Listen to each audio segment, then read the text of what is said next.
Hey everybody, welcome to another episode of Wellness Blueprints. I'm Jess Milner. I'm so glad you're here to nourish your roots with me. Today, I've got my coffee here. Everybody who's watching on YouTube, listening on YouTube can see my awesome coffee mug. So I am a master nutritionist, functional blood work specialist, and quantum energy healer. And today I want to talk about why your coffee matters. And this is something that I've talked about lots and lots of times in the clinic and, with just people online and just out in the world and everything. Let me just take a quick sip and put this down. So, your coffee, I mean, I used to have such a problem drinking coffee. Your coffee really should be like a warm hug for you. It shouldn't be a punch in the gut. And so often it turns into a punch in the gut. We get like ouchie, we get bubbles, coffee and poop. I mean, they are like besties, right? There used to be like some little cartoon that was made like about all about why coffee and poop were absolute besties.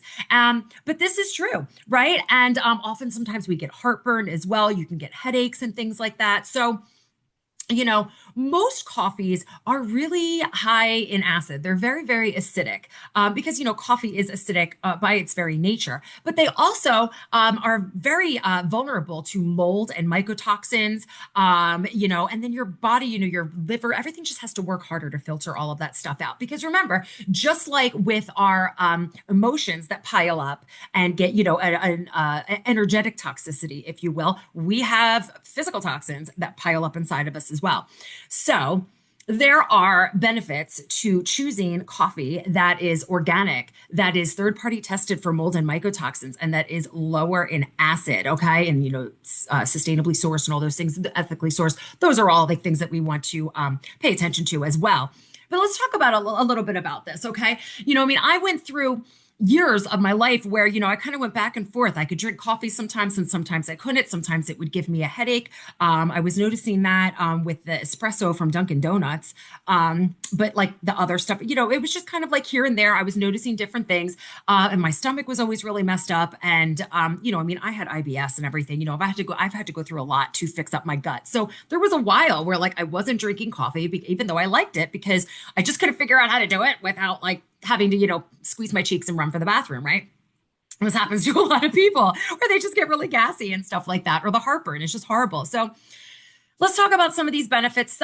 So benefits to organic coffee. I mean, it's going to have more antioxidants in it, and you know, that's all great as long as you don't have mold in there too, okay? Because that's going to kind of zap them. And so when you're choosing an organic coffee, did you know that like for a lot of people in the United States of America, your coffee is your number one source of antioxidants. So when you choose organic, you're going to bump that up a little bit. You're also not going to have, the pesticides, the synthetic fertilizers and like chemical residues and stuff that you would find on some of the other ones. Of course, it's going to be better for your liver because we talked about that. And of course, it's going to be better for the planet, for the soil, and for ecosystems and for the water supply. The less crap that we have in there. And oh my gosh, I can tell you that what comes up in the water. That's an episode for a different day. But we want to decrease the shenanigans that we're putting into the water supplies out there.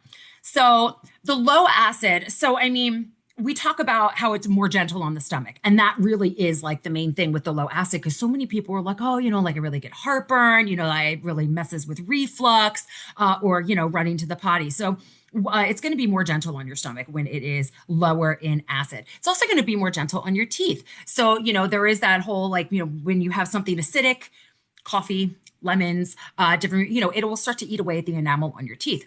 So you're less likely to have that like erosion of your teeth if you're using something that is more low acid.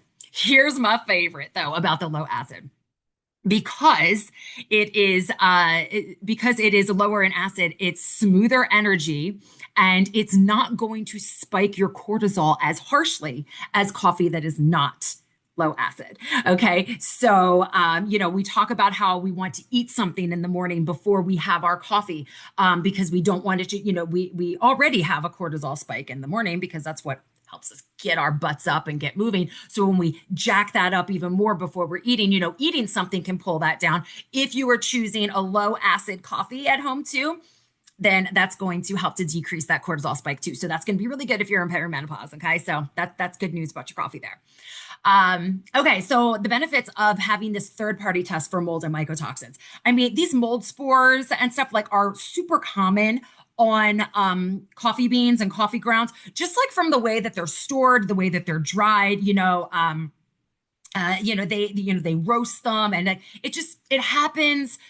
It's just like it's kind of like part of what happens basically, especially when they're mass produced. So when you're looking for things where they are doing things in more smaller batches, and they're making sure that they're testing with a third party to make sure that they have like the lowest amount possible of this going on, in their product. Mycotoxins are linked to brain fog and headaches and gut issues. And, I mean, come on now, when we're having our coffee, the whole idea is that we want to wake up and think a little bit more clearly, not make ourselves more foggy while we're sitting on the potty going, why the hell do I have this headache? Right. So we want to get some clean, tested beans so that we can have cleaner energy, and there's going to be fewer like triggers for inflammatory nonsense going on in the body. Okay. All right. So this was like a really, really quick I just kind of was in like such a coffee mood, and I was like, let me share a little bit about that, because I'm not against coffee, obviously. I'm also not against if you don't want to drink coffee, and I'm not really getting into the benefits of the different like fantastic mushrooms and stuff that you can put into coffees, lion's mane, and cordyceps. There's so many wonderful mushroom coffees or coffees that are mixed with these different things, and I support that as well. So I love Life Boost. It is my favorite one, my favorite organic low acid and third party tested for mold and mycotoxins coffee. It's not the only one that I've had. They do have mushroom coffees as well.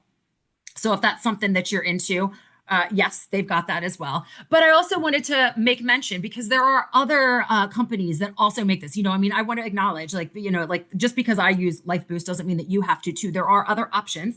In addition to Life Boost, there's Purity. I used to drink Purity. Back when I used a Keurig and stuff, I would use Purity, and I do believe that my mom still drinks that. Actually, I think she still gets that at her house, and it is quite tasty. And Purity does have all of the same testing practices for the it checks the boxes. And Fabula is another one that checks the boxes as well.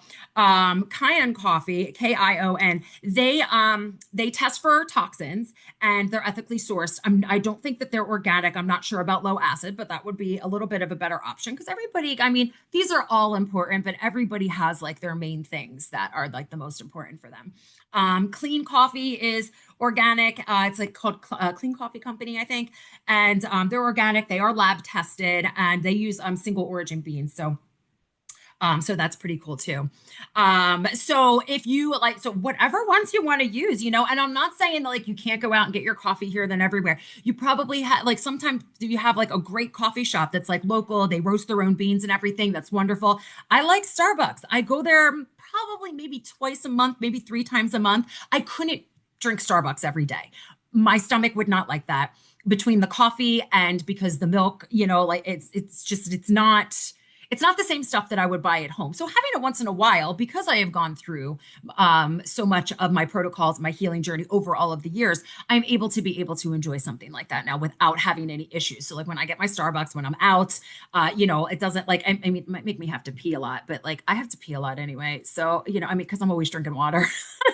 So, I'm always drinking my hydrated. I always got all my stuff. So, but yeah, so it doesn't really bother me anymore. So, if you are still going through some of that and coffee still bothers you, don't worry. Like keep going on your journey and you're going to get to that spot where you're going to be able to enjoy some things like that sometimes and it doesn't give you any issues. But I know that if I like, well, my bank account wouldn't like it either because, it can be a lot to go and get Starbucks every day. But, like I know that my body would really, really not like that. And like I said, your coffee needs to be, like a warm hug or maybe a cold hug if it's iced and that's okay.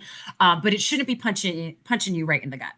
So, if you do want to try Life Boost, where I do believe my code is deep rooted, That'll save you 10% on your order. And we're going to go ahead and link that in the notes for the episode if you want to grab that. Or you can grab any of the other ones that you want. And I hope that this was helpful for you. So go ahead and share this with somebody who maybe has an issue with coffee, is kind of thinking about like, do I want to switch? Do I want to switch to something different? Do I want to cut it out altogether? What really are the benefits? What is it that I am seeking? And is there a way to still enjoy coffee that I like so much without having to sacrifice some of these things?